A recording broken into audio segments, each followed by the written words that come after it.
बच्चों, आप सभी बच्चों का हमारे YouTube चैनल सक्षम फिजिक्स क्लासेस में बहुत बहुत स्वागत है। आज हम लोग टॉपिक स्टार्ट कर रहे हैं, इसका नाम है करेंट डेंसिटी। करेंट डेंसिटी को हिंदी में कहेंगे धारा घनत्व और इसका सिंबल होगा J। तो देखते हैं इस टॉपिक को। करेंट डेंसिटी, करेंट डेंसिटी को हिंदी में क्या कहा गया? धारा घनत्व, और इसका सिंबल हो गया J। ये वेक्टर का साइन इसके ऊपर दिया गया है क्योंकि ये वेक्टर क्वांटिटी है। करेंट डेंसिटी कैसा क्वांटिटी है? वेक्टर क्वांटिटी है। ये मान लीजिए एक कंडक्टर है। इस डायग्राम में देखते हैं, यह एक कंडक्टर है। इस कंडक्टर को एक बैटरी से जोड़ा गया है। इस कंडक्टर का जो क्रॉस सेक्शनल एरिया है, क्रॉस सेक्शनल एरिया, ये वाला एरिया, ये A है। तो यह एक कंडक्टर है, चालक है, जिसको एक बैटरी से कनेक्ट किया गया है। इस कंडक्टर का क्रॉस सेक्शनल एरिया A है और इस कंडक्टर से I एम्पियर का करंट फ्लो हो रहा है। तो चूंकि यह I एम्पियर का करंट कितने एरिया से फ्लो हो रहा है? A एरिया से। तो A एरिया से यानी A मीटर स्क्वायर एरिया से I एम्पियर का करंट फ्लो हो रहा है। ये आप देख सकते हैं कि इस कंडक्टर का ये जो करंट इससे निकल रहा है, ये इस पूरे एरिया A से कितना करंट निकल रहा है? I एम्पियर का करंट निकल रहा है। तो इस पूरे एरिया से I एम्पियर का करंट फ्लो हो रहा है। तो 1 मीटर स्क्वायर एरिया से कितना करंट फ्लो होगा? I बाई A, इतना एम्पियर पर मीटर स्क्वायर। तो current flowing per unit area is called current density. देखिए करंट डेंसिटी क्या है? करंट डेंसिटी कहते हैं current flowing per unit cross sectional area is called current density. यहां पर देखिए पर यूनिट क्रॉस सेक्शनल एरिया का मतलब हो गया प्रति एकांक क्षेत्रफल। प्रति एकांक क्षेत्रफल से प्रवाहित होने वाली धारा को धारा घनत्व कहते हैं। तो यहां पर A मीटर स्क्वायर एरिया से कितना करंट फ्लो हो रहा है? I एम्पियर का करंट फ्लो हो रहा है। A मीटर स्क्वायर एरिया से अगर I एम्पियर का करंट फ्लो होता है तो 1 मीटर स्क्वायर एरिया से I बाई A, इतना करंट फ्लो होगा। तो current flowing per unit cross sectional area is called current density. तो करंट डेंसिटी J बराबर हो गया current I per unit area. Current per unit area is called current density. Current density एक vector quantity है और इसका direction होता है, जिस डायरेक्शन में करंट फ्लो होता है उसी डायरेक्शन में वेक्टर J होता है। यानी वेक्टर J का डायरेक्शन किधर होगा? Along the current. तो वेक्टर फॉर्म में इसी इक्वेशन को हम लिख सकते हैं vector J equal to I by A n cap. यहां पर एन कैप क्या है? एन कैप एक यूनिट वेक्टर है। यूनिट वेक्टर एन कैप क्या है? एक यूनिट वेक्टर है अलोंग करंट, यानी जिस दिशा में करंट फ्लो हो रहा है, जिस डायरेक्शन में करंट फ्लो हो रहा है उस डायरेक्शन में एन कैप क्या है? एक यूनिट वेक्टर है। क्लियर है? तो करंट डेंसिटी कैसे डिफाइन किया गया है? Current flowing per unit cross sectional area is called current density. प्रति एकांक क्षेत्रफल से बहने वाली धारा को हम धारा घनत्व कहते हैं। इसको वेक्टर फॉर्म में हम कैसे लिखेंगे? Vector J equal to I by A n cap. ये एन कैप एक यूनिट वेक्टर है। एन कैप एक यूनिट वेक्टर है जिसका डायरेक्शन किधर होगा? करंट के अलोंग। अब हम देख सकते हैं कि अगर हम वेक्टर J का मैग्नीट्यूड निकालें तो इधर भी मॉड लेना पड़ेगा और इधर भी मॉड लेना पड़ेगा। तो वेक्टर J का मॉड क्या होगा? J इक्वल टू इधर I बाई A बाहर आ जाएगा। एन कैप एक यूनिट वेक्टर है, इसका मैग्नीट्यूड कितना हो जाएगा? 1। तो J equal to I by A, ये इसका मैग्नीट्यूड फॉर्म हो गया। तो करंट डेंसिटी का जो मैग्नीट्यूड फॉर्म है J equal to I by A और इसका वेक्टर फॉर्म हो गया vector J equal to I by A n cap. याद रखेंगे धारा घनत्व तो एक सदिश राशि है, यानी करंट डेंसिटी क्या है? एक वेक्टर क्वांटिटी है जिसका डायरेक्शन किधर होता है? जिस डायरेक्शन में करंट फ्लो होगा उसी डायरेक्शन में करंट डेंसिटी होगा। और यह जो क्रॉस सेक्शनल एरिया है, यह करंट जिस डायरेक्शन में फ्लो होता है उसके परपेंडिकुलर होना चाहिए। आप देख सकते हैं ये जो क्रॉस सेक्शनल एरिया है इसके परपेंडिकुलर डायरेक्शन में करंट फ्लो हो रहा है, इस डायरेक्शन में। तो इस कंडक्टर का क्रॉस सेक्शनल एरिया A है और इससे कितना करंट फ्लो हो रहा है? I एम्पियर का। तो मान लीजिए इसका एरिया है 10 मीटर स्क्वायर। मान लेते हैं यहां पर समझने के लिए हम मान लेते हैं इस कंडक्टर का क्रॉस सेक्शनल एरिया कितना है 10 मीटर स्क्वायर, और इससे मान लीजिए 50 एम्पियर का करंट फ्लो हो रहा है। 10 metre square cross sectional area है इस कंडक्टर का, और इससे कितना करंट फ्लो हो रहा है 50 एम्पियर का करंट फ्लो हो रहा है। तो करंट डेंसिटी का वैल्यू हो जाएगा, करंट फ्लो हो रहा है 50 एम्पियर और कितना एरिया है 10 मीटर स्क्वायर, तो करंट डेंसिटी का वैल्यू हो जाएगा 5 एम्पियर पर मीटर स्क्वायर। ये आपका हो गया करंट डेंसिटी। क्लियर है? तो करंट डेंसिटी हो गया current flowing per unit cross sectional area. इसका ऐसा यूनिट हो जाएगा, करंट का ऐसा यूनिट हो गया एम्पियर, एरिया का ऐसा यूनिट हो गया मीटर स्क्वायर, तो करंट डेंसिटी का ऐसा यूनिट हो गया ampere per metre square.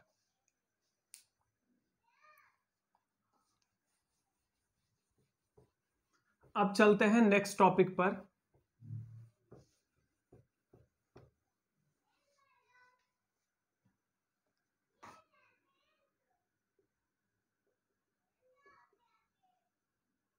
Resistance, प्रतिरोध। प्रतिरोध क्या है? रेसिस्टेंस को हिंदी में प्रतिरोध कहते हैं। इसका सिंबल हो गया R। रेसिस्टेंस क्या है? रेसिस्टेंस किसी भी पदार्थ का वह गुण होता है जो उससे होकर प्रवाहित होने वाली धारा का विरोध करता है। रेसिस्टेंस क्या है? जब भी किसी वस्तु से करंट फ्लो होगा तो प्रत्येक वस्तु क्या करता है, उस करंट का विरोध करता है। जब भी किसी पदार्थ से या किसी वस्तु से धारा का प्रवाह होता है तो वह पदार्थ या वह वस्तु उस धारा प्रवाह का विरोध करता है। इस धारा विरोधी गुण को ही हम उस पदार्थ का प्रतिरोध कहते हैं। तो प्रतिरोध क्या हो गया? प्रतिरोध किसी पदार्थ का वह गुण है जो उससे होकर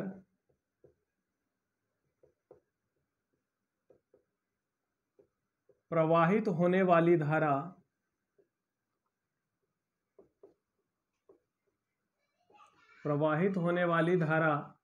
का विरोध करता है।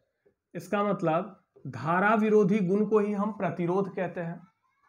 इसको इंग्लिश में लिखेंगे, resistance is the property of a substance.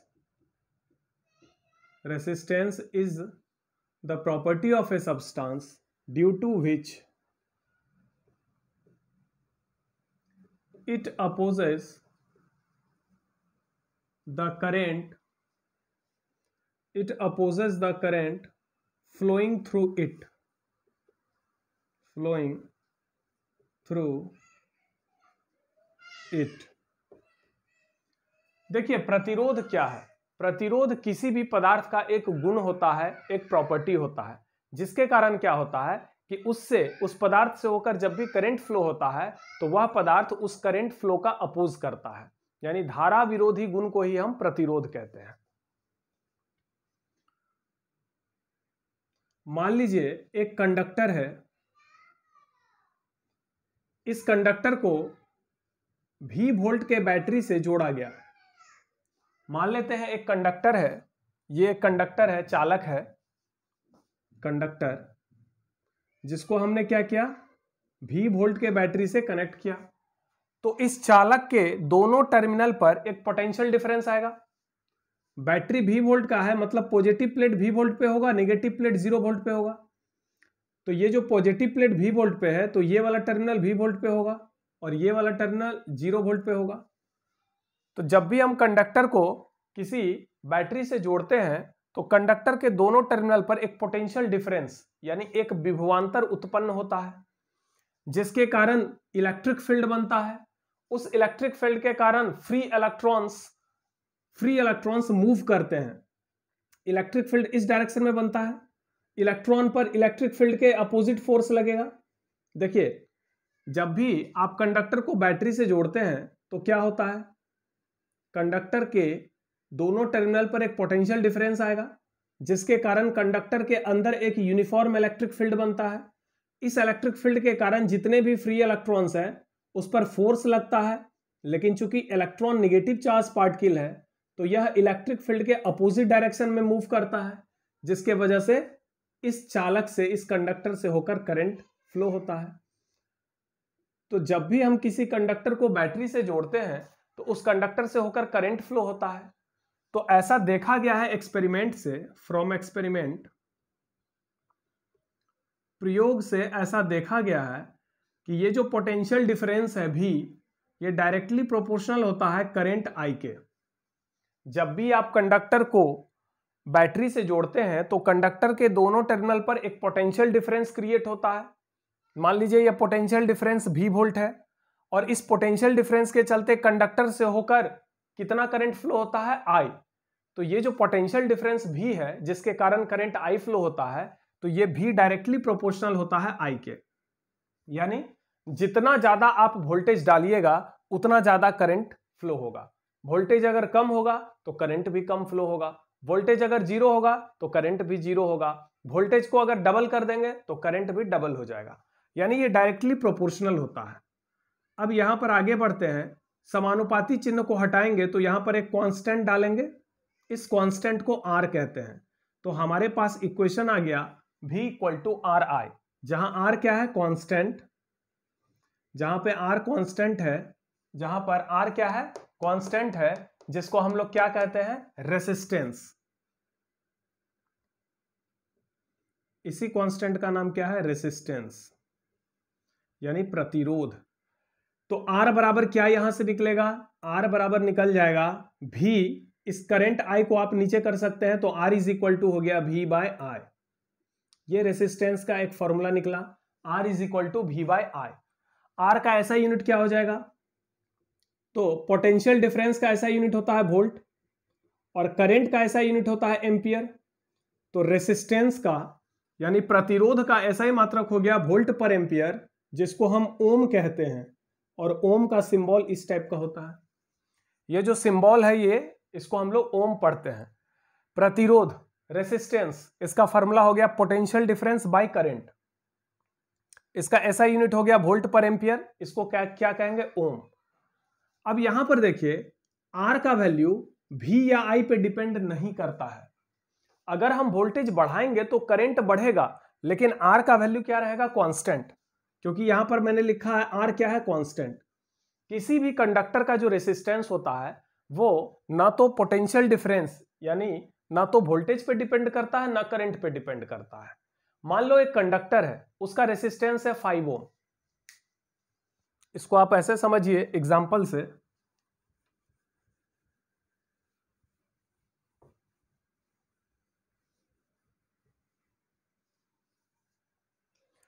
मान लीजिए एक कंडक्टर है, इस कंडक्टर का रेसिस्टेंस है 5 ओम। तो अगर किसी कंडक्टर का रेसिस्टेंस 5 ओम है, अगर किसी चालक का प्रतिरोध 5 ओम है, तो इसका मतलब हुआ 5 वोल्ट पर एम्पियर। 5 वोल्ट पर एम्पियर, पर एम्पियर का मतलब हो गया 1 एम्पियर। यानी उस कंडक्टर से, ये मान लो कंडक्टर है, ये कंडक्टर है और इस कंडक्टर का रेसिस्टेंस कितना है, 5 ओम। 5 ओम का मतलब हो गया 5 वोल्ट पर एम्पियर। इसका मतलब हो गया कि इस कंडक्टर से 1 एम्पियर का करंट तभी फ्लो होगा जब इसको हम 5 वोल्ट के बैटरी से जोड़ेंगे। यानी जब इस कंडक्टर के दोनों सिरे पर 5 वोल्ट का विभवांतर देंगे तो इस कंडक्टर से 1 एम्पियर का करंट फ्लो होगा। अगर 10 वोल्ट का विभवांतर देंगे तो 2 एम्पियर का करंट फ्लो होगा, क्योंकि वोल्टेज डबल करने से करंट डबल होता है। तो 5 ओम का मतलब हो गया 5 वोल्ट पर एम्पियर। इसका मतलब 5 वोल्ट के बैटरी से जोड़ेंगे तो 1 एम्पियर का करंट फ्लो होगा, 10 वोल्ट के बैटरी से जोड़ेंगे तो 2 एम्पियर का करंट फ्लो होगा। तो अब देखिए, अगर किसी कंडक्टर को बैटरी से जोड़ेंगे, V वोल्ट के बैटरी से जोड़ेंगे तो उससे करंट I फ्लो होगा, जहां पर V डायरेक्टली प्रोपोर्शनल किसके होता है, I के।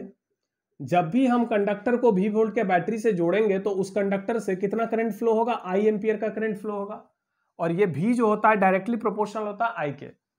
यहीं पर हम लिखते हैं V = I × R। ये समानुपाती चिन्ह को हटा के बराबर देकर R लिखते हैं। तो आर का फॉर्मूला मिल गया V बाय आई। लेकिन आर का वैल्यू ना तो V पे डिपेंड करता है ना आई पे। अगर आप वोल्टेज को डबल करिएगा तो करंट भी डबल हो जाएगा। तो यहां पर कंडक्टर का रेसिस्टेंस 5 ओम है। 5 ओम का मतलब हो गया 5 वोल्ट पर एम्पियर। इसका मतलब अगर V का मान 5 वोल्ट है तो करंट का वैल्यू कितना होगा 1 एम्पियर। अगर V का मान बढ़ गया 10 वोल्ट हो गया तो करंट का वैल्यू कितना हो जाएगा 2 एम्पियर। अगर ये 15 वोल्ट होगा तो ये 3 एम्पियर। अब आर का मान निकालिए, तो आर का फॉर्मूला होता है V बाई आई। तो जब 5 वोल्ट डालेंगे तो करंट कितना फ्लो होगा 1 एम्पियर। तो 5 बाई 1 कितना आ गया 5। 10 वोल्ट अगर करेंगे तो करंट कितना फ्लो होगा 2 एम्पियर। तो 10 बाई 2 आर का वैल्यू क्या होता है, आर का वैल्यू होता है V बाय आई। जब V का मान 10 वोल्ट होगा तो करंट का मान 2 एम्पियर होगा। तो 10 वोल्ट बटे 2 एम्पियर यानी 5 वोल्ट पर एम्पियर। इसका मतलब हो गया 5 ओम।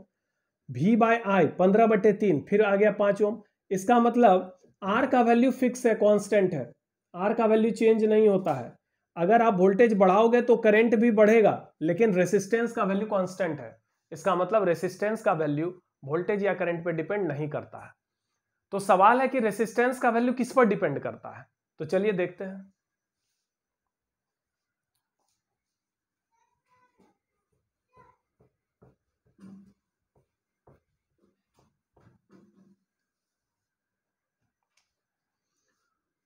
ये मान लीजिए एक कंडक्टर है।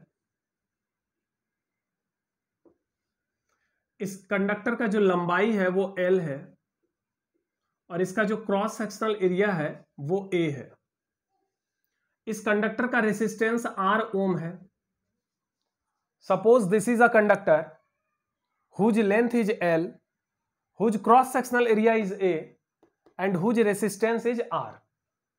अभी हमने इस कंडक्टर को किसी बैटरी से नहीं कनेक्ट किया है। इसका मतलब कंडक्टर के दोनों सिरे का विभवांतर 0 वोल्ट है। अगर पोटेंशियल डिफरेंस 0 वोल्ट होगा तो करंट भी 0 एम्पियर फ्लो होगा। No potential difference no current. तो वोल्टेज अगर आप नहीं डालिएगा तो करंट भी फ्लो नहीं होगा। लेकिन रेसिस्टेंस का वैल्यू फिक्स होता है। रेसिस्टेंस को वोल्टेज या करंट से कोई मतलब नहीं है। आप वोल्टेज डालो, वोल्टेज को बढ़ाओ, वोल्टेज को घटाओ, उससे रेसिस्टेंस का वैल्यू चेंज नहीं होने वाला है। क्योंकि रेसिस्टेंस का वैल्यू इस कंडक्टर के मटेरियल और ज्योमेट्री पे डिपेंड करता है। रेसिस्टेंस का वैल्यू कंडक्टर के मटेरियल, टेम्परेचर और ज्योमेट्री 3 चीज पे डिपेंड करता है। तो देखिए कैसे। मान लीजिए यह एक कंडक्टर है, इसका लंबाई L है, इसका क्रॉस सेक्शनल एरिया A है और इसका रेसिस्टेंस R है। तो ऐसा देखा गया है फ्रॉम एक्सपेरिमेंट, प्रयोग से ऐसा देखा गया है कि इस कंडक्टर का जो रेसिस्टेंस होता है वो डायरेक्टली प्रोपोर्शनल होता है इसके लेंथ के। यानी जितना लंबा कंडक्टर होगा, यह चालक जितना लंबा होगा, यह तार जितना लंबा होगा, उसका प्रतिरोध उतना अधिक होगा। यानी लंबे तार का प्रतिरोध अधिक होता है।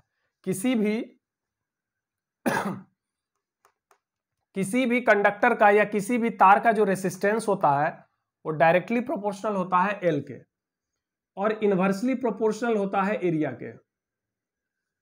किसी भी कंडक्टर का जो रेसिस्टेंस होगा वो डायरेक्टली प्रोपोर्शनल होता है लेंथ के, लेकिन इनवर्सली प्रोपोर्शनल होता है एरिया के। इसका मतलब जितना बड़ा एरिया होगा, ये एरिया आप देख रहे हैं ना, यह एरिया जितना बड़ा होगा रेसिस्टेंस उतना कम होगा। एरिया जितना कम होगा रेसिस्टेंस उतना अधिक होगा। इसका वजह यह है कि अगर हम पतला तार लेंगे, ये वायर मान लो पतला है और लंबा है, तो यह वायर, आप दोनों वायर को कंपेयर करिए। ऊपर वाला जो वायर है इसका लंबाई कम है और नीचे वाला जो वायर है इसका लंबाई अधिक है। तो जो वायर जितना लंबा होगा उसका प्रतिरोध उतना अधिक होगा, क्योंकि प्रतिरोध जो है रेसिस्टेंस सीधा सीधा समानुपाती होता है लंबाई के। Resistance is directly proportional to the length. More will be the length, more will be the resistance, but inversely proportional to the area. Area जितना कम होगा रेसिस्टेंस उतना अधिक होगा। यानी पतले और लंबे तार का प्रतिरोध अधिक होता है, छोटे और मोटे तार का प्रतिरोध कम होता है। मोटे तार जितना मोटा होगा उसका एरिया उतना अधिक होगा। अगर तार मोटा होगा, देखिए ये मोटा वायर है, मोटा, और ये पतला वायर है, तो पतला वायर का एरिया कम होगा। एरिया कम होगा तो रेसिस्टेंस अधिक होगा। तो प्रयोग से ऐसा देखा गया कि किसी भी कंडक्टर का रेसिस्टेंस डायरेक्टली उसके लेंथ के प्रोपोर्शनल होता है और इनवर्सली प्रोपोर्शनल होता है एरिया के। ठीक है। और इसको याद रखिएगा कि पतले और लंबे तार का प्रतिरोध अधिक होता है।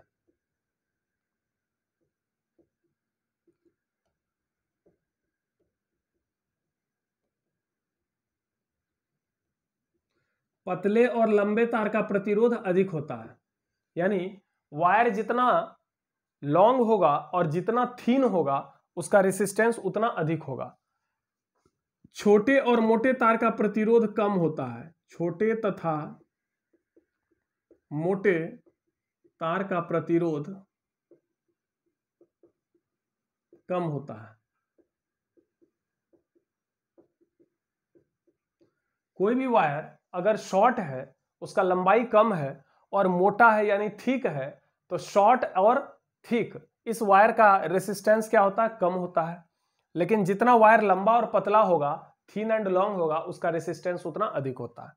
अब इस दोनों को हम एक साथ अगर लिखेंगे तो हम इस दोनों को मिलाकर लिखेंगे R proportional L into 1/A। इस दोनों को मल्टीप्लाई करेंगे तो L इंटू 1/A यानी L/A हो जाएगा। R proportional L/A। अब यहां पर प्रोपोर्शनलिटी को हटाएंगे तो बराबर देंगे और एक कांस्टेंट देंगे। इस कांस्टेंट को हम लोग रो कहते हैं, रो इंटू L/A। जहां पर रो क्या है? रो कांस्टेंट है। इस सिंबल को क्या पढ़ते हैं? रो, RHO, रो। इस सिंबल का नाम है रो। ये जो रो कांस्टेंट है इसको रेसिस्टिविटी कहते हैं। इस कांस्टेंट को क्या बोलते हैं? रेसिस्टिविटी यानी प्रतिरोधकता।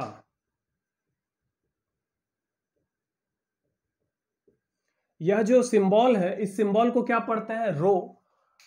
इस सिंबल को पढ़ते हैं रो, और इस सिंबल से किस फिजिकल क्वांटिटी को डिनोट किया जाता है? रेसिस्टिविटी को।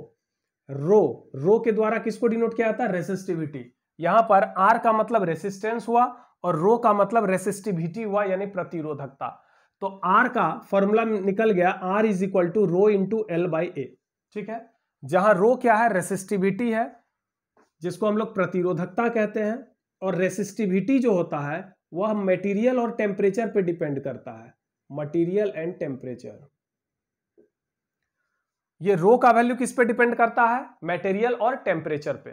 ठीक है, अगर मान लीजिए हमारे पास दो कंडक्टर है, ध्यान से समझिएगा।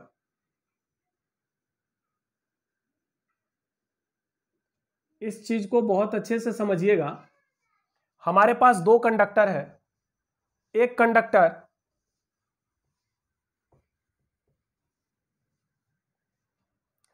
ये फर्स्ट कंडक्टर है, ये सेकेंड कंडक्टर है। पहले कंडक्टर की लंबाई L1 है, दूसरे कंडक्टर की लंबाई L2 है।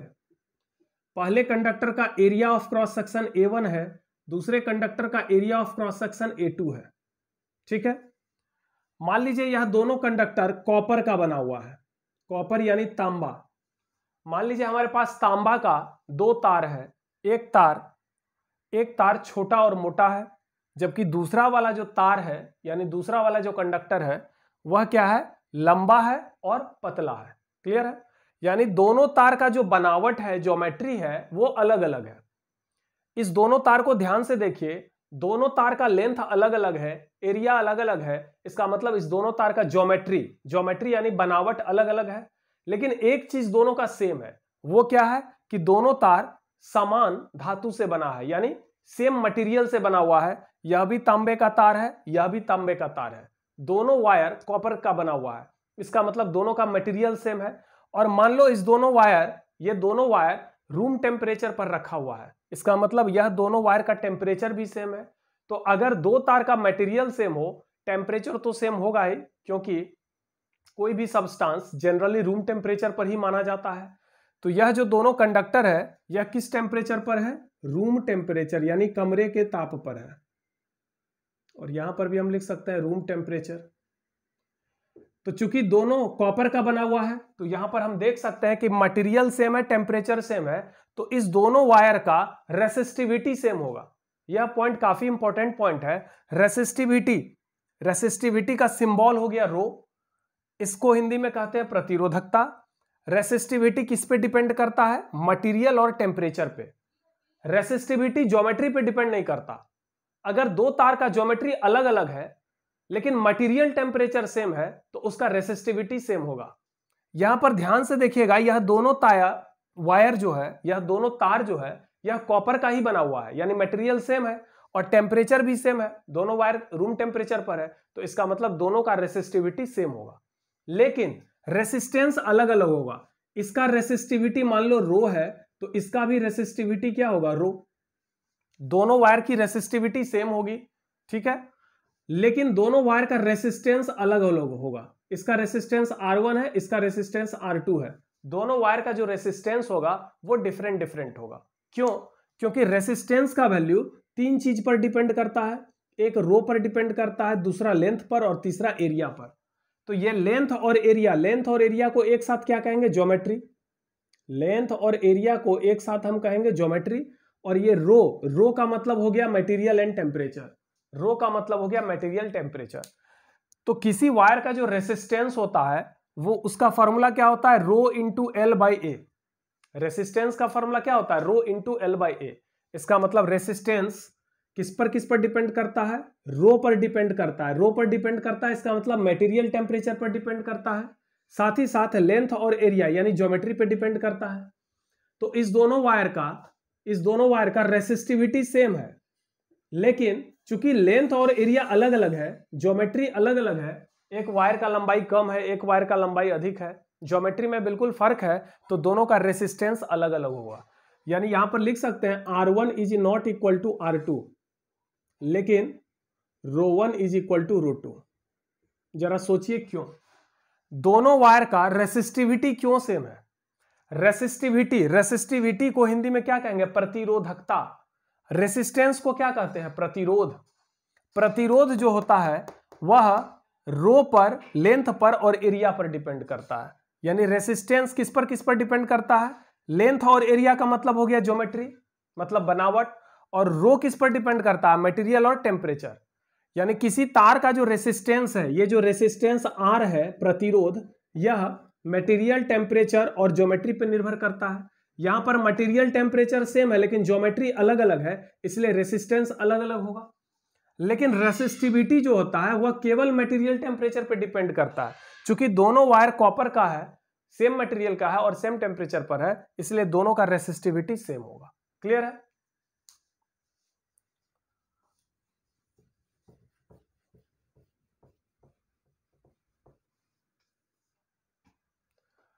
तो रेसिस्टेंस का दो फॉर्मूला मिल गया। एक फॉर्मूला हो गया वोल्टेज बाय करंट यानी पोटेंशियल डिफरेंस बाय करंट, और दूसरा फॉर्मूला हो गया रो इंटू एल बाई ए।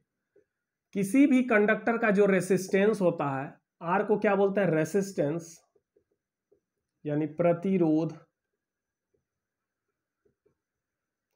भी क्या हो गया, वोल्टेज यानी पोटेंशियल डिफरेंस। आई हो गया करंट, एल हो गया लेंथ, ए हो गया एरिया ऑफ क्रॉस सेक्शन, और रो को कहते हैं रेसिस्टिविटी यानी प्रतिरोधकता। अब देखिए, अगर यहां से हम परिभाषा कहें what is the definition of resistance, तो रेसिस्टेंस का एक डेफिनेशन तो है, resistance is the property of a substance due to which it opposes the current flowing through it. यानी धारा विरोधी गुण को, किसी पदार्थ का वैसा गुण जो उससे प्रवाहित होने वाली धारा का विरोध करता है, उसको हम लोग रेसिस्टेंस कहते हैं। क्लियर है? दूसरा डिफिनेशन हम यहां से भी बोल सकते हैं, किसी कंडक्टर के दोनों टर्मिनल पर जो पोटेंशियल डिफरेंस अप्लाई करते हैं, यानी जितना वोल्टेज आप लगाते हैं और उससे जितना करंट फ्लो होता है, उसके रेशियो को हम लोग रेसिस्टेंस कहते हैं।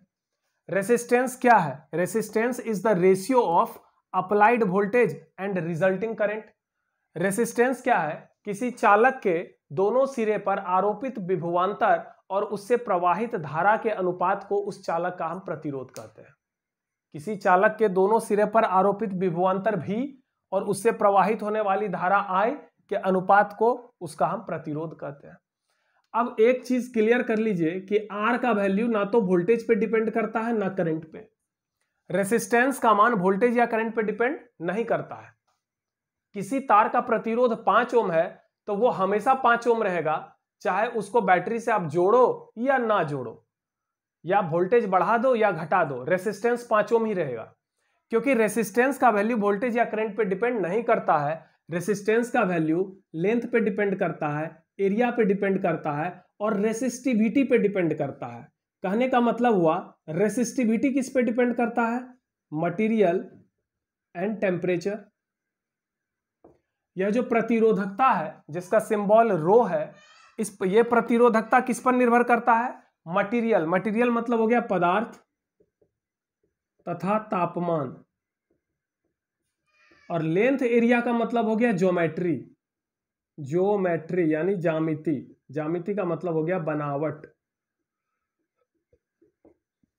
यानी किसी तार का जो प्रतिरोध है वो वोल्टेज या करंट पर निर्भर नहीं करता, बल्कि मटेरियल, टेम्परेचर और ज्योमेट्री, तीन चीज पे डिपेंड करता है। The resistance of a wire depends on three factors, material, temperature and geometry. Clear है? अब यहां से देखिए, चूंकि R बराबर होता है रो इंटू एल बाई ए, तो यहां से सॉल्व करेंगे तो रो का वैल्यू क्या मिलेगा? इस एरिया को अगर इधर मल्टीप्लाई करें तो R इंटू ए और L को नीचे ले जाएं तो rho is equal to R into A by L. Clear है? अब हम तीनों का अगर ऐसा यूनिट डालेंगे तो रो का ऐसा यूनिट मिलेगा, रेसिस्टेंस का ऐसा यूनिट होता है ओम, एरिया का ऐसा यूनिट होता है मीटर स्क्वायर और लेंथ का ऐसा यूनिट होता है मीटर। रेसिस्टेंस का ऐसा यूनिट ओम, एरिया का मीटर स्क्वायर और लेंथ का मीटर। मीटर मीटर कैंसिल तो आ गया ओम मीटर। तो ये जो रेसिस्टिविटी है, प्रतिरोधकता यानी रो का ऐसा ही मात्रक होता है ओम मीटर। रो का ऐसा ही मात्रक क्या होता है? Ohm metre. What is the SI unit of resistivity? Ohm metre.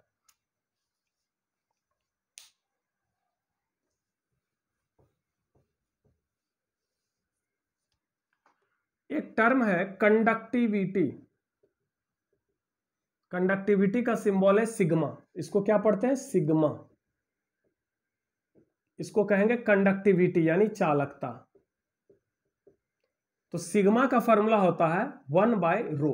Sigma is equal to 1 by rho. Conductivity is the inverse of resistivity, यानी प्रतिरोधकता के व्युत्क्रम को चालकता कहते हैं। जिस पदार्थ का रेसिस्टिविटी अधिक होगा उसका कंडक्टिविटी कम होगा, और जिसका रेसिस्टिविटी कम होगा उसका कंडक्टिविटी अधिक होगा। जिस पदार्थ का प्रतिरोधकता अधिक होगा, प्रतिरोधकता अधिक होने का मतलब है कि धारा विरोधी गुण अधिक होगा, यानी उससे कम करंट फ्लो होगा, तो यानी उसका चालकता कम होगा। कोई वस्तु अच्छा चालक कब होगा? जब उससे अधिक करंट फ्लो हो। और कोई वस्तु का ज्यादा प्रतिरोध कब होगा? जब उससे कम करंट फ्लो हो। तो अगर प्रतिरोधकता को बढ़ाइएगा तो चालकता घटेगा, और प्रतिरोधकता को घटाइएगा तो चालकता बढ़ेगा। Sigma is equal to 1 by rho. Conductor को हिंदी में कहा गया चालक। इंसुलेटर को कहा गया कुचालक। बताइए, कंडक्टर का कंडक्टिविटी अधिक होगा या इंसुलेटर का कंडक्टिविटी अधिक होगा? तो जाहिर सा बात है कंडक्टर का कंडक्टिविटी अधिक होता है। किसके तुलना में? इंसुलेटर की तुलना में। चालक पदार्थ की चालकता कुचालक पदार्थ की चालकता से अधिक होती है, लेकिन चालक पदार्थ की प्रतिरोधकता, रेसिस्टिविटी किसका अधिक होगा? रेसिस्टिविटी जो है वो इंसुलेटर का अधिक होगा। क्यों? क्योंकि इंसुलेटर का मतलब हो गया कुचालक। कुचालक यानी वैसा पदार्थ जिससे धारा प्रवाह नहीं होता, यानी उसका प्रतिरोधकता अधिक होगा। तो जिस वस्तु से, यानी कुचालक का प्रतिरोधकता अधिक होगा जबकि चालक का चालकता अधिक होगा। क्लियर है?